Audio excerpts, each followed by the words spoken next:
कामना की पूर्ति कर दे, मेरी समझ के बाहर। इसलिए हम इन प्रश्नों के लिए कहते, बकाया सबके प्रश्नों का समाधान है निश्चित, यदि आप सही आचरण अपने कर लो।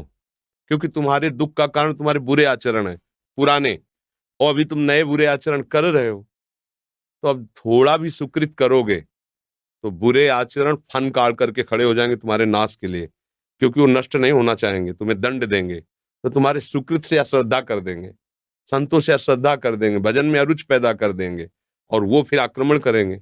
और वो जब तक अशुचि कर्म तुम्हारे हैं तब तक तुम्हें वो सुखी नहीं होने देंगे। अगर नौकरी भी लग गई है, फैक्ट्री भी चल रही, तो ऐसी बाधा खड़े करेंगे और टेंशन मुक्त नहीं हो सकते।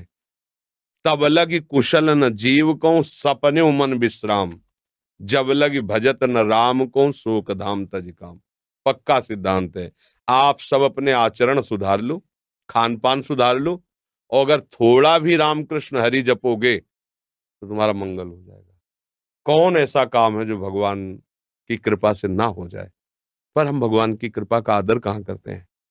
मन मानी हम विषय भोगें, गंदे आचरण करें, और कुछ बिहारी जी या किसी संत को हम दे के अपना काम बनाना चाहें, तो यहाँ घूस नहीं चलती। अगर तुम्हें अपनी कामना की पूर्ति करनी तो पहले आचरणों को संभालो। आप अपने आचरणों को ठीक करो, जो मूल बात है। ऊपर पेंट पोतने से कुछ नहीं होगा, नीचे नींव मजबूत नहीं, पूरा ढह जाएगा। अभी वर्तमान की कोई भी सेवा, कोई भी दान पुण्य आपका एक कर्म हुआ ना, और आपके हजारों ऐसे कर्म जो आपका नाश करने के लिए तैयार हैं। अब अगर आपको कोई बचा सकता है तो जो उनको माफ कर सकता है वही बचा सकता है, वो केवल भगवान श्री हरि है। इसीलिए संतों की बात जल्दी समझ में नहीं आती। आप ये करो, ये दान करो, ये पुण्य करो, तुम्हारा काम हो जाएगा, तुम कर दो, नहीं होगा, करके देख लो। क्यों? क्योंकि जो तुम दान पुण्य कर रहे हो ये इतना बड़ा है, और तुम्हारे पहाड़ जैसे पाप जमा हो, तुम्हें सुखी कैसे होने देंगे? तब तुम्हें अश्रद्धा हो जाएगी कि तो इसलिए मूल बात है, कोई भी ऐसी बात नहीं जो हमारे भगवान पूर्ण ना कर सके। पर आपको नियम से चलना होगा।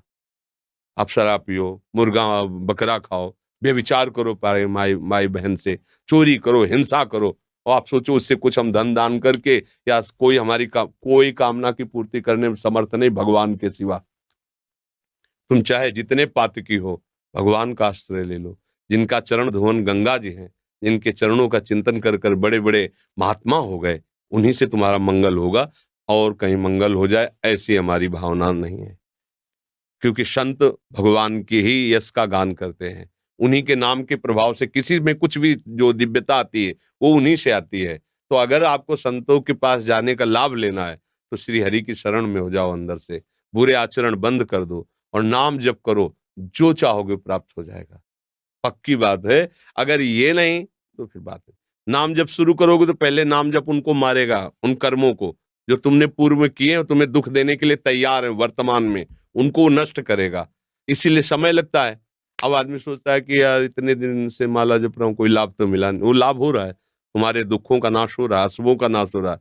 जिस दिन उनको मिटा दिया तो फिर जो आनंद मिलेगा वो जीवन कृतार्थ। एक एक चावल के लिए